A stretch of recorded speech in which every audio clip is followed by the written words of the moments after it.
அனைவருக்கும் வணக்கம். 12th standard ரொம்ப ஒரு முக்கியமான ஒரு வீடியோ. கடைசி நிமிஷத்தில் நாங்கள் போஸ்ட் பண்ணக்கூடிய வீடியோ என்ன அப்படின்னு பார்த்தீங்கன்னா, இந்த தமிழ் விடைக்குறிப்பு தான். இந்த விடைக்குறிப்பு பார்த்தீங்க அப்படின்னா 12th ஸ்டாண்டர்டுக்கான பொதுத் தேர்வு மார்ச் 2024க்கான தமிழ் விடைக்குறிப்பு. எல்லாருமே தமிழ் எக்ஸாமுக்கு ரொம்ப தீவிரமாக ஆர்வமாக படிச்சுக்கிட்டு இருப்பீங்க. ஸோ நம்ம டைமை ரொம்ப கடத்த வேணாம். ஸோ தொடர்ந்து நம்ம வீடியோக்குள்ளே போயிடலாம். பார்த்தீங்க அப்படின்னா எப்படியெல்லாம் எழுதலாம், தமிழை பொறுத்த வரைக்கும் எப்படியெல்லாம் எழுதலாம், எப்படி எழுதுனா நம்மளுக்கு நல்ல மார்க் போட போகிறாங்க, ஸ்பெல்லிங் மிஸ்டேக் வராமல் இருக்கிறதுக்காக என்ன பண்ணணும், எந்த மாதிரியெல்லாம் ப்ரெசன்டேஷன் பண்ணால் ஃபுல் மார்க் எடுக்கலாம் அப்படின்னு நிறைய டீட்டெயில்ஸ் இந்த வீடியோவில் நம்ம பார்க்க போகிறோம். ஸோ நீங்கள் வீடியோக்கு புதுசாக இருந்தீங்கன்னா நம்ம சேனலை முதல்ல சப்ஸ்கிரைப் பண்ணி வச்சுக்கோங்க. நம்மளுக்கு பார்த்தீங்கன்னாக்கா யூடியூப் சேனல் இருக்குது, ஃபேஸ்புக் இருக்குது, இன்ஸ்டாகிராம் இருக்குது, வாட்ஸ்அப் சேனல் இருக்குது, எல்லாத்துலேயுமே நாங்கள் இருக்கோம். ஸோ தயவு செஞ்சு எங்களை ஃபாலோ பண்ணிக்கோங்க. தொடர்ந்து இந்த மாதிரியான யூஸ்ஃபுல்லான வீடியோ உங்களை தேடி வந்துக்கிட்டே இருக்கோம். ஓகேவா? ஸோ நம்ம ரொம்ப நேரம் கடத்த வேணாம், நம்ம வீடியோக்குள்ளே போயிடலாம். ஃபஸ்ட்லேயே பார்த்தீங்க அப்படின்னா இது எங்கள் கவர்மெண்ட்டுக்கு கொடுக்கக்கூடிய கீ. கவர்மெண்ட் சார்பாக கரெக்ஷன் பண்ண உட்காருவாங்க இல்லையா டீச்சர்ஸ், அவங்களுக்கு கொடுக்கக்கூடிய கீயை நாங்கள் ரெடி பண்ணி உங்களுக்காக எடுத்துகிட்டு வந்திருக்கோம். ஸோ அதில் ஒவ்வொரு ஒவ்வொரு கொஸ்டினுக்குமே ஆன்சர் எந்த மாதிரியான இருக்குது அப்படின்றதெல்லாம் நம்ம இப்போ பார்க்க போகிறோம். அது மட்டும் இல்லாமல் ஒவ்வொரு ஆன்சருக்குமே எப்படிலாம் எழுதலாம் அப்படின்ட்டு என்னுடைய சார்பாக எனக்கு இருக்கக்கூடிய அனுபவத்தையுமே நான் இந்த வீடியோவில் சொல்ல போகிறேன். ஸோ நல்லா கேளுங்க, வீடியோவை கடைசி வரைக்குமே பாருங்கள். ஓகேவா? ஸோ ஃபஸ்ட்டு பேஜ்லேயே பார்த்தீங்கன்னா உங்களுக்கு என்ன மாதிரியான இன்ஸ்ட்ரக்ஷன்லாம் பண்ணணும், நீங்கள் என்ன மாதிரி ஃபாலோ பண்ணணும் அப்படின்றது எல்லாமே போட்டிருப்பாங்க. அது எல்லாமே நீங்கள் ஒவ்வொரு எக்ஸாமுக்கும் நீங்கள் படிச்சிரு தான். ஓகேவா? ஸோ முதல் பகுதியே பார்த்தீங்கன்னா நம்மளுக்கு ஒரு மதிப்பெண் வினாக்கள் 14 கொஸ்டின் இருக்குது. ஒரு மதிப்பெண் வினாக்கள். ஸோ நம்ம கொஸ்டின் பேப்பர் வாங்கின உடனே பார்த்தீங்கன்னா நம்மளுக்கு பார்த்தீங்கன்னா படிக்கிறதுக்கே பார்த்தீங்கன்னா கொஸ்டின் பேப்பர் நம்ம கைக்கு வந்த உடனே நம்ம என்ன பண்ணணும் அப்படின்னா முதல்ல எல்லா கொஸ்டினையுமே வரிசையாக படித்து பார்க்கணும். ஸோ எங்கள் சார்பாக நாங்கள் கொடுக்கக்கூடிய டிப்ஸ் என்ன அப்படின்னு பார்த்தீங்கன்னா, நீங்கள் கொஸ்டினை பின்னாடி இருந்து படிங்க. நீங்கள் லாங் ஆன்சரை நீங்கள் முதல்ல நல்லா படிச்சிங்க, நெடுவினாவை நல்லா நீங்கள் படிச்சுட்டு இருப்பீங்க. ஆனால் நீங்கள் நெடுவினா படிக்கும் போது உங்களுக்கு எல்லாமே தெரிஞ்ச கொஸ்டினாக தான் வரப்போகுது. அப்போ நீங்கள் படிக்கிறதுக்கு ரொம்ப யூஸ்ஃபுல்லாக இருக்கும். ஸோ நீங்கள் பின்னாடி இருந்து படிச்சிங்க அப்படின்னா உங்களுக்கு படிக்கும்போது தெரிஞ்ச கொஸ்டினை படிக்கும்போது மற்ற கொஸ்டின் எல்லாமே நம்மளுக்கு ஈஸியாக வந்துடும். ஸோ இப்போ நம்ம இந்த 1 மார்க்கை பார்ப்போம். 1 மார்க் பார்த்தீங்கன்னா எவ்வளோ அழகாக அவங்க எழுதியிருக்காங்க பாருங்கள். கொஸ்டின்ஸ் நம்பர் முதல்ல போட்டிருக்காங்க. அடுத்து பார்த்தீங்கன்னா ஆப்ஷன் எழுதி அதுக்கான ஆன்சர்ஸை எழுதியிருக்காங்க. ஸோ நீங்கள் எழுதும் போதும் அப்படி தான் எழுதணும். முடிஞ்ச அளவுக்கு ஒரே பக்கத்துக்குள்ளே முடிக்கிற மாதிரி பார்த்துக்கோங்க. எக்ஸ்ட்ரா பக்கம்லாம் போகாதீங்க. வெறும் 14 கொஸ்டின் தான் இருக்குது. நம்மளுக்கு பார்த்தீங்கன்னா கோடு போட்ட பேப்பர் தான் கொடுக்க போகிறாங்க இல்லையா? ஸோ நீங்கள் எழுதும் போதே பார்த்தீங்கன்னா நல்லாவே எழுதுங்க. அதே மாதிரி இப்போ நம்ம சொன்ன மாதிரியே கொஸ்டின் நம்பர், அடுத்து பார்த்தீங்கன்னாக்கா ஆப்ஷன், அடுத்து பார்த்தீங்கன்னா விடை, இது எல்லாமே நீட்டாக எழுதுங்க. அதுக்கப்புறம் நம்மளுக்கு என்ன இருக்கும் பார்த்தீங்கன்னாக்கா 2 மார்க் செக்ஷன் இருக்கும், குருவினா இருக்கும் இல்லையா? ஸோ செய்யுளை பொறுத்த வரைக்கும் நம்மளுக்கு 3 குருவினா கேட்குறாங்க. உரைநடையை பொறுத்த வரைக்கும் நம்மளுக்கு பார்த்தீங்கன்னா 2 குருவினா கேட்குறாங்க. ஸோ இதுலேயே என்னென்ன கொஸ்டின்ஸ் எல்லாம் இம்பார்ட்டன்ட், என்னென்ன கொஸ்டின்ஸ் எல்லாம் கேட்கறதுக்கான வாய்ப்பு இருக்குது அப்படின்ற மாதிரிலாம் நேற்றுனுடைய லைவ் வீடியோவில் நம்ம டீட்டெயிலாக பார்த்துருக்கோம். ஸோ அதெல்லாம் இன்னும் யாராமல் பார்க்காம இருக்கீங்களோ தயவு செஞ்சு அந்த வீடியோ நம்ம யூடியூப் சேனல்லே இருக்கும், போய் பார்த்துக்கோங்க. ஓகேவா? இப்போ பார்த்தீங்க அப்படின்னா 2 மார்க்காக இருந்தால் கூட இவங்க எவ்வளோ அழகாக கொடுத்துருக்காங்க பாருங்கள். 2 பாயிண்ட் தான். நம்ம 3 பாயிண்ட் 4 பாயிண்ட் 5 பாயிண்ட்லாம் எழுதணும் அவசியம் இல்லை. 2 பாயிண்ட் அந்த அக்யூரேட்டான கரெக்டான அந்த 2 பாயிண்ட் எழுதிட்டாலே போதும். 2 மார்க் நம்மளுக்கு ஈஸியாக வந்துடும். இப்போ இந்த கொஸ்டின் பார்த்தீங்கன்னா ஞாலத்தின் பெரியது எது அப்படின்ற கொஸ்டின் தான். அதுக்கு பார்த்தீங்கன்னா ஞாலத்தின் பெரியது அப்படின்னு ஒரு சின்னதாக ஒரு சைட் ஹெட்டிங் கொடுத்துருக்காங்க. அதுக்கான ஆன்சர்ஸை ஒரு பாயிண்ட் வைஸில் கொடுத்துருக்காங்க. அப்போது ஒரு பாயிண்ட்டுக்கு 1 மார்க், இன்னொரு பாயிண்ட்டுக்கு 1 மார்க் அப்படின்ட்டு 2 மார்க் ஈஸியாக போட்டுருவாங்க. நெடுநல் வாடை பேர் காரணம் குறிப்பிடுக அப்படின்ற கொஸ்டின்ஸ். அதுக்கு என்னன்னு பார்த்தீங்கன்னாக்கா 2 பாயிண்ட் அழகாக கொடுத்துருக்காங்க. தலைவனை பிறந்த தலைவின் துன்பம் மிகுதியால் வாடை காற்று நெடுநல் வாடையாகும் அப்படின்ட்டு. ஸோ அதுக்கப்புறம் பார்த்தீங்கன்னா இன்னொரு லைனில் இன்னொரு பாயிண்ட்டை கொடுத்துருக்காங்க. ஸோ அதுக்கு ஒரு பாயிண்ட், இதுக்கு ஒரு பாயிண்ட் அப்படின்ட்டு 2 பாயிண்ட். ஸோ நீங்கள் படிக்கும் போதே பார்த்தீங்கன்னா நீங்கள் படிக்கும்போது 3 பாயிண்ட்டோ 4 பாயிண்ட்டோ படித்து வச்சுக்கோங்க. அப்போ தான் நீங்கள் எக்ஸாம்ஸில் உங்களுக்கு 1 பாயிண்ட்டோ இல்லை 2 பாயிண்ட்டோ மறந்துடுச்சு அப்படின்னா நீங்கள் எழுதும் போது 2 பாயிண்ட் எழுதுனீங்க அப்படின்னா உங்களுக்கு ஈஸியாக இருக்கும். ஸோ நான் எல்லா வீடியோலையுமே சொல்லக்கூடிய ஒரு விஷயம் என்னென்னா, நீங்கள் 2 மார்க் படிக்கிறதா இருந்தாலும் சரி, 4 மார்க் படிக்கிறதா இருந்தாலும் சரி, 3 மார்க் படிக்கிறதா இருந்தாலும் சரி, 5 மார்க் படிக்கிறதா இருந்தாலும் சரி, படிக்கும் போதே பார்த்தீங்கன்னா எக்ஸ்ட்ரா ஒரு 2-3 பாயிண்ட்டை படிச்சுட்டு போங்க. அப்படி நீங்கள் படிச்சுட்டு போகும்போது நீங்கள் எழுதும்போது ஏதாவது ஒரு பாயிண்ட் மறந்து போனால் கூட நீங்கள் அதை மேனேஜ் பண்ணி உங்களை எழுதுறதுக்கு வசதியாக இருக்கும். அதே போல் எந்த ஒரு பார்ட் எழுதுறதா இருந்தாலும் 2 மார்க் பார்ட் எழுதுறதா இருந்தாலும் சரி, 3 மார்க் பார்ட் எழுதுறதா இருந்தாலும் சரி, 6 மார்க் பார்ட் எழுதுறதா இருந்தாலும் சரி, சின்னதா ஒரு சைடு ஹெட்டிங் கொடுங்க. நீங்க இந்த ஆன்சர் கீழே பாருங்க. நெடுநல் வாடை அந்த கொஸ்டினுக்குமே சரி, எல்லா கொஸ்டினுக்குமே பார்த்தீங்கன்னா சின்னதா ஒரு சைடு ஹெட்டிங் அழகா கொடுத்துருக்காங்க. அப்போ நீங்க சைடு ஹெட்டிங் கொடுத்து எழுதும் போது நம்ம பேப்பர் பார்க்கறதுக்கு ரொம்ப நீட்டா இருக்கும். திருத்துறவங்களுக்கும் ஒரு குட் இம்ப்ரெஷன் வரும். அதனால அவங்க மார்க்குமே ஈஸியாக கொடுக்கறதுக்கும் வாய்ப்பு இருக்கு. அதே போல பார்த்தீங்கன்னா பாயிண்ட் பாயிண்டா எழுத பழகிக்கோங்க. நீங்க இப்ப பிராக்டிஸ் பண்ணும்போது கூட பாயிண்டா எழுதுங்க. பேராகிராஃபா எழுதாதீங்க. பேராகிராஃபா எழுதினீங்க அப்படின்னா திருத்துறவங்களுக்கு கொஞ்சம் இரிட்டேஷன் வரதுக்கான வாய்ப்பு இருக்கு. ஸோ நீங்க பாயிண்டா எழுதினீங்க அப்படின்னா எந்த பாயிண்ட் முக்கியமான பாயிண்டோ அதை நீங்க எழுதி வச்சீங்கன்னா அதுவே போதும். 2 மார்க் உங்களுக்கு ஈஸியா வந்துடும். அடுத்து என்ன இருக்கு அப்படின்னு பார்த்தீங்கன்னாக்கா உரைநடைக்கான குருவினா. அதில் பார்த்தீங்கன்னா புக்கில் தன்மனை விளக்கம் கேட்டிருக்காங்க. புக்கில்னா என்ன, தன்மனைனா என்ன அப்படின்றீங்க எழுதிருவீங்க. ஸோ அந்த மாதிரி அழகாக ஒரு சைடு டீம் போட்டு எழுத ஆரம்பிச்சிருங்க. ஓகேவா? அடுத்து பார்த்தீங்க நம்மளுக்கு என்ன இருக்குது பார்த்தீங்கன்னா இலக்கண பகுதி. இலக்கண பகுதி தான் நம்மளை பார்த்தீங்கன்னா நிறைய பேருக்கு வந்து மார்க் ரொம்பவே கம்மியாக எடுக்கிறதுக்கான வாய்ப்பு இருக்கக்கூடிய பகுதி. ஏன்னு பார்த்தீங்கன்னா நிறைய பேர் அதில் நிறைய மிஸ்டேக் பண்ணுவாங்க இல்லையா? இருந்தாலுமே நம்மளுக்கு அதில் என்ன எழுதணும் பார்த்தீங்கன்னா 7 தான் எழுதணும். ஓகேவா? அதையுமே நீங்கள் பார்த்துக்கோங்க. எது உங்களுக்கு நல்லா தெரியுதோ அதை எல்லாத்தையுமே நீங்கள் ஸ்டார்டிங் எழுதி வச்சிருங்க. தெரியாததா அதுக்கு பின்னாடி கூட நீங்கள் எழுதி வைக்கலாம். ஆனால் எது நல்லா தெரியுதோ அதை முதல்ல எழுதிக்கோங்க. இந்த குறில் நெறி வேறுபாடுகளை தெரிந்து கொள்ள வேண்டும். ஸோ அதை நல்லா நீங்கள் பார்த்துக்கோங்க. ஒளியின் எழுத்துக்களின் ஒலிப்பு முறைகள், அவற்றிற்கான வரி வடிவம், அவை சொல்லில் வரும் இடங்கள் ஆகியவற்றை தெரிந்து கொள்ள வேண்டும். நகர வேறுபாடுகளை அறிந்து கொள்ள வேண்டும். அதே போல் பார்த்தீங்கன்னாக்கா லகர வேறுபாடுகள் இவற்றை எல்லாம் தெரிஞ்சுக்கணும். வல்லினம் எந்த இடத்துல மிகும், எந்த இடத்துல எல்லாம் மிகாது அப்படின்ற மாதிரியான தெரிஞ்சுக்கணும். சந்திப்பிழையை தவிர்த்து எழுதணும். வரியின் தொடக்கத்தில் ஒற்றெழுத்துக்கள் கண்டிப்பாக வராது. இவை எழுத்து பிழைகளையும் சொற்பிழைகளையும் தவிர்க்கும் வழிமுறைகளாகும். ஏற்புடைய எந்த கருத்துக்கள் எழுதியிருப்பின் முழு மதிப்பெண் வழங்கணும். அப்போ அந்த இலக்கண பகுதிகளுக்கு எல்லாமே பார்த்தீங்கன்னா நீங்கள் கரெக்டான ஆன்சர் எழுதியிருந்தீங்கனாலே ஓனாக தான் இருக்கும். நீங்கள் அந்த ஓனுக்கு நீங்கள் எழுதியிருந்தாலே பார்த்தீங்கன்னா 2 மார்க் போட்டு போயிடுவாங்க. ஸோ நீங்கள் பயப்படணுன்ற அவசியமே கிடையாது. இலக்கண பகுதியில் மார்க் எடுக்கிறது அப்படின்றது ரொம்ப ரொம்ப ஈஸியான ஒரு விஷயம். அடுத்து பார்த்தீங்கன்னா வல்லின மெய்களை இட்டும் நீக்கியும் எழுதுக. ஸோ நீங்கள் படிக்கும் போதே பார்த்தீங்கன்னா ரொம்ப கேர்ஃபுல்லாக படிங்க.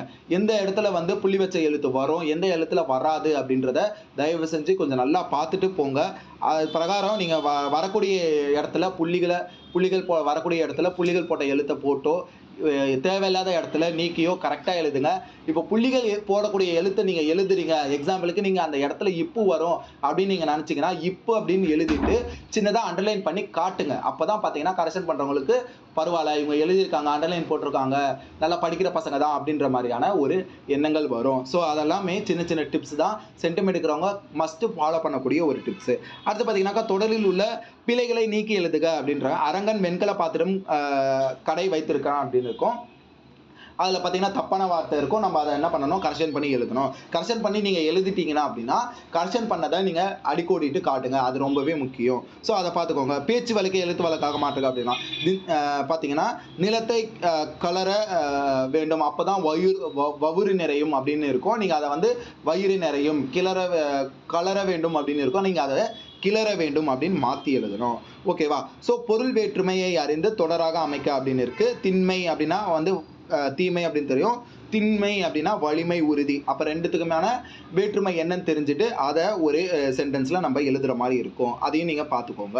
அப்புறம் பார்த்தீங்க அப்படின்னா நிறைய பேருக்கு பார்த்தீங்கன்னா இந்த பகுப்பத உறுப்பிலக்கணும் புணர்ச்சி விதியுமே பார்த்தீங்கன்னா கொஞ்சம் கஷ்டமாக இருக்கும் இல்லையா? அங்கே 2 கொடுத்துருவாங்க, ஏதேனும் ஒன்று தான் நம்மளுக்கு எழுதுகிற மாதிரி இருக்கும். ஆனால் என்ன கேட்டிங்க அப்படின்னா 2மே ரொம்ப ரொம்ப ஈஸியானது. ஸோ தயவு செஞ்சு அதை நீங்கள் நல்லா பார்த்துக்கோங்க. டவுட்டாக இருந்துச்சு அப்படின்னா தயவு செஞ்சு உங்கள் டீச்சர்ஸ் கிட்டே கேட்டுக்கோங்க. பகுப்பத உறுப்பிலக்கணம் நீங்கள் பிரித்தாலே போதும்.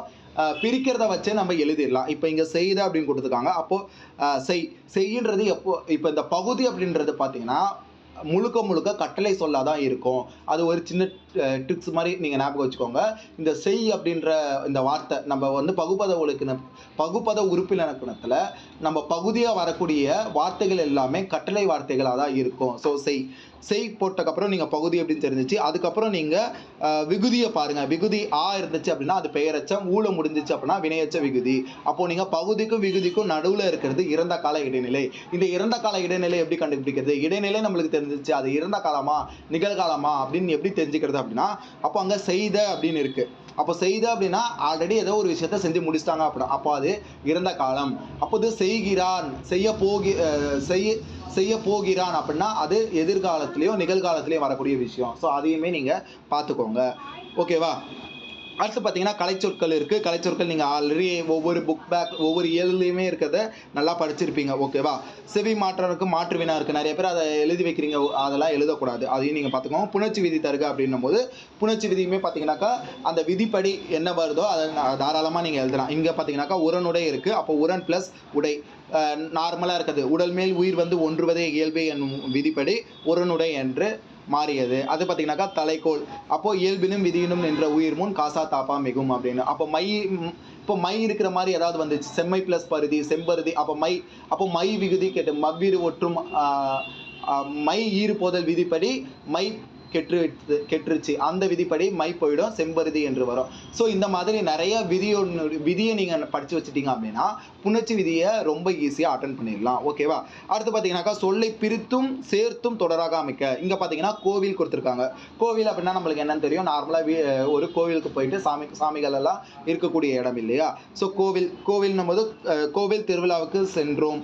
அடுத்து கோவில்லால், கோ அப்படின்றது பிரித்து எழுதினீங்கன்னா கோவில். அப்போ கோ அப்படின்றது அரசனை குறிக்கும், வில்லுன்றது அந்த வில் அந்த இதை குறிக்கக்கூடியது. கோவில்லால் மானை வீழ்த்தினார் அப்படின்னு வரும். தாமரைக்கும் அவங்க எக்ஸாம்பிள் கொடுத்துருக்காங்க. ஸோ நீங்கள் எழுதும் போதே பார்த்தீங்கன்னா இந்த மாதிரி பிரித்து எழுதும் போதும் சரி, சேர்த்து எழுதும் போதும் சரி, நீங்கள் பிரித்து எழுதும் போது கண்டிப்பாக அதை பிரித்து காட்டணும். நிறைய பேர் என்ன பண்ணுறாங்க அப்படின்னா பிரித்து எழுதும் போதும் கோவில் அப்படின்னு சேர்த்து எழுதிடுறாங்க. அப்போது பார்க்குறவங்களுக்கு கொஞ்சம் கன்ஃபியூஸாக இருக்கும். நீங்கள் கோவில் அப்படின்ட்டு பிரித்து எழுதுங்க, ஈஸியாக உங்களுக்கு மார்க் வந்துடும். ஸோ இது பார்த்தீங்கன்னாக்கா இலக்கணம் பகுதி நம்மளுக்கு முடிஞ்சிருச்சு. அதுக்கப்புறம் நம்ம எங்கே வரப்போகிறோம் பார்த்தீங்கன்னாக்கா சிறுவினாக்கு வரப்போகிறோம். சிறுவினாவில் பார்த்தீங்க அப்படின்னா நம்மளுக்கு பார்த்தீங்கன்னா செயல் சிறுவினாவும் இருக்கட்டும், உரைநடை சிறுவினா இருக்கட்டும், ரெண்டு கொஸ்டின் நம்மளுக்கு அட்டன் பண்ணுற மாதிரி இருக்கும்.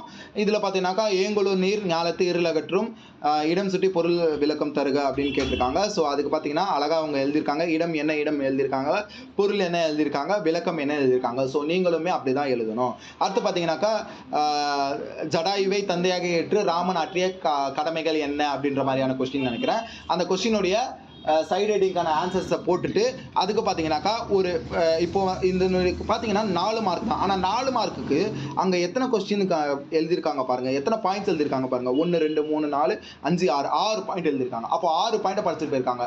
அங்கே தேவையானது நம்மளுக்கு பார்த்தீங்கன்னாக்கா 4 பாயிண்ட் தான். அப்போ 4 பாயிண்ட்டுக்கு என்னமே பார்த்தீங்கன்னா ஒரு பாயிண்ட்டுக்கு ஒரு மார்க்.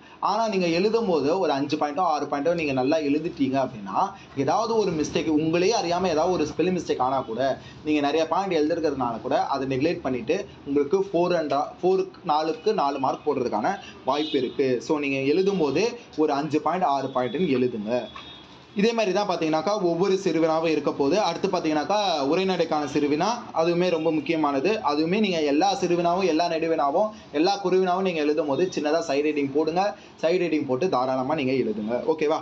அடுத்து பார்த்தீங்க அப்படின்னாக்கா இந்த அணிகள் பிரிவுக்கு வந்துடுவோம். அதில் பார்த்தீங்கன்னா உங்களுக்கு 5 கொடுத்து 3 எழுத சொல்கிற மாதிரி இருக்கும். ஒவ்வொன்றுத்துக்குமே 4 மதிப்பெண். இப்போது அணி எழுதும் போது பார்த்தீங்கன்னாக்கா அணியினுடைய விளக்கம் எழுதணும். இப்போ நம்மளுக்கு ஏகதேச உருவக அணி கேட்டுட்டாங்க, இல்லை அப்படி பார்த்தீங்கன்னா ஓமை அணி கேட்டாங்கன்னா அப்போ ஏகதேச உருவக அணின்ட்டு ஒரு சைடு ஹெட்டிங் போட்டு அணி விளக்கம் கீழே போட்டு அணியினுடைய விளக்கத்தை எழுதுங்க. இப்போ ஏகதேச உருவக அணி அப்போது அதனுடைய விளக்கம் என்னவோ அதை எழுதணும். அப்போது பொருத்தம் அதுக்கு என்னவோ ஏகதேச உருவக அணிக்குடைய பொருத்தம் என்னவோ அதுவுமே எழுதணும். ஸோ அதெல்லாமே நீங்கள் பார்த்துக்கோங்க. அதே மாதிரி சான்றும் கொடுக்கணும். சான்று ரொம்ப ரொம்ப முக்கியம். சான்று கொடுக்காமல் எழுதினீங்கன்னா மார்க் வராது. ஸோ இவங்க மார்க் எப்படி பிரிச்சிருக்காங்க பாருங்கள். அணி விளக்கத்துக்கு 2 மதிப்பெண், அணி சுட்டல் அப்புறம் சான்றுக்கு 1 மதிப்பெண், பொருத்தத்துக்கு 1 மதிப்பெண். இப்படி தான் என்ன பண்ணுறாங்க அப்படின்னா 4 மார்க்கை ஈஸியாக நம்மளுக்கு பிரிச்சிருக்காங்க. நீங்களும் இதே போல் தான் எழுதணும். அடுத்து பார்த்தீங்கன்னாக்கா இலக்கிய நயம் பாராட்டுகள். இலக்கிய நயம் பாராட்டுகளில் முக்கியமாக நம்ம என்னென்ன கருத வேண்டியது இருக்குது பார்த்தீங்கன்னா அப்படின்னா திரண்ட கருத்து, மைய கருத்து. ஓகேவா? நயங்களை பொறுத்த வரைக்கும் மோனை எதுகை இயைபு முரண் அணி சுவை சொல்லலாம் உங்களுக்கு நல்லா தெரிஞ்சிச்சுன்னா நீங்கள் எழுதுங்க, இல்லைன்னா அட்டன் பண்ண வேணாம். ஸோ தப்பாக எழுதி வச்சிடாதீங்க. மோஸ்ட்லி நம்ம என்னென்ன தேவைப்படுது அப்படின்னு பார்த்தீங்கன்னா மோனை எதுகை இயைபு முரண். ஓகேவா? தலைப்பு உங்களுக்கு தெரிஞ்சிருந்தா அப்படின்னா தலைப்பு போட்டுக்கோங்க, ரொம்ப இம்பார்ட்டன்ட். நல்லா சென்டம் எடுக்கக்கூடிய பசங்களாக இருந்தால் ஆசிரியர் குறிப்பு உங்களுக்கு தெரியுது, ஈஸியான ஆசிரியர் குறிப்பு. இப்போ பாரதிதாசன் உடைய பாடல் கேட்குறாங்க, பாரதியாரோட பாடல் கேட்குறாங்க, கவிமணி தேசிய விநாயகர் பிள்ளையோட அவங்களுடைய பாடல்லாம் கேட்டாங்க அப்படின்னா தாராளமாக நீங்கள் என்ன பண்ணலாம் பார்த்தீங்கன்னாக்கா அவங்களுடைய ஆசிரியர் குறிப்பெல்லாம் நீங்கள் தெரிஞ்சிச்சு அப்படின்னா எழுதி வைக்கலாம். ஸோ இலக்கிய நயம் பாராட்டுகள் இப்படி தான் எழுதுறோம். அடுத்து பார்த்தீங்கன்னாக்கா திணையும் துறையும். திணைகளை பார்த்தீங்கன்னாக்கா விளக்கத்துக்கு 2 மார்க்கு, சான்றுக்கு 1 மதிப்பெண், பொருத்தத்துக்கு 1 மதிப்பெண்ட்டு 4 மதிப்பெண்ணை அழகாக பிரித்து வச்சிருக்காங்க. இப்போ எக்ஸாம்பிளுக்கு வாகை திணை கேட்குறாங்க அப்படின்னா அதனுடைய விளக்கத்தை முதல்ல போட்டுணும். அடுத்து சான்றுக்கு என்ன சான்று கொடுத்துருக்காங்க அப்படின்றத நீங்கள் என்ன படிச்சிங்களோ அதை எழுதியிருக்கணும். அப்போ சான்றுக்கு ஏற்ற மாதிரி விளக்கத்துக்கான பொருத்தம் எப்படி இருக்குது அப்படின்றத பார்த்து நீங்கள் எழுதணும். ஸோ இப்படி தான் பார்த்தீங்கன்னா நம்மளுக்கு 4 மார்க்கை 2 1 1ன்னு பிரித்து அழகாக கொடுத்துருக்காங்க. இது எல்லாமே உங்களுடைய ஆன்சர் பேப்பரில் இருந்துச்சு அப்படின்னா உங்களுக்கும் ஈஸியாக மார்க் கிடச்சிரும். அடுத்து பார்த்தீங்க அப்படின்னாக்கா பழமொழியை வாழ்க்கை நிகழ்வில் அமைத்து எழுதுக அப்படின்னு கேட்டிருக்காங்க. ஸோ நம்மளுக்கு எந்த பழமொழி கேட்டாலுமே அது நம்மளுடைய வாழ்க்கைக்கு ஏதாவது ஒரு வகையில் ரிலேட்டானதாக தான் இருக்கும். ஸோ நீங்கள் பயப்படணும்னு தேவையில்லை, அதை வந்து ஈஸியாக அட்டன் பண்ணிடலாம். ஓகேவா? அடுத்து பார்த்தீங்க அப்படின்னா தமிழாக்கம் தருக. நீங்கள் மோஸ்ட்லி மேலே இருக்கக்கூடிய திணைத்துறை, அதே போல் பார்த்தீங்கன்னாக்கா அணி, இலக்கிய நயம் பாராட்டுக, அப்புறம் பழமொழியே எழுதிட்டீங்க அப்படின்னா 3 எழுதினாலே போதும். நீங்கள் மற்றது 2த்தையுமே ஸ்கிப் பண்ணிடலாம்.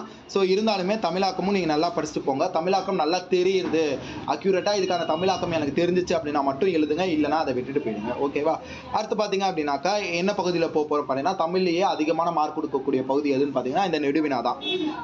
ஒவ்வொரு இதுலேருந்துமே செய்யுளில் ஒரு நெடுவினா கேட்க போகிறாங்க, ஒரே நெடுவில் நெடுவினா கேட்க போகிறாங்க, துணை பாடத்திலும் நம்மளுக்கு நெடுவினா கேட்க போகிறாங்க. நெடுவினாக்குமே பார்த்தீங்கன்னா நாங்கள் இம்பார்ட்டன்ட் கொஸ்டின்ஸ் எல்லாமே கொடுத்து வச்சிருக்கோம்.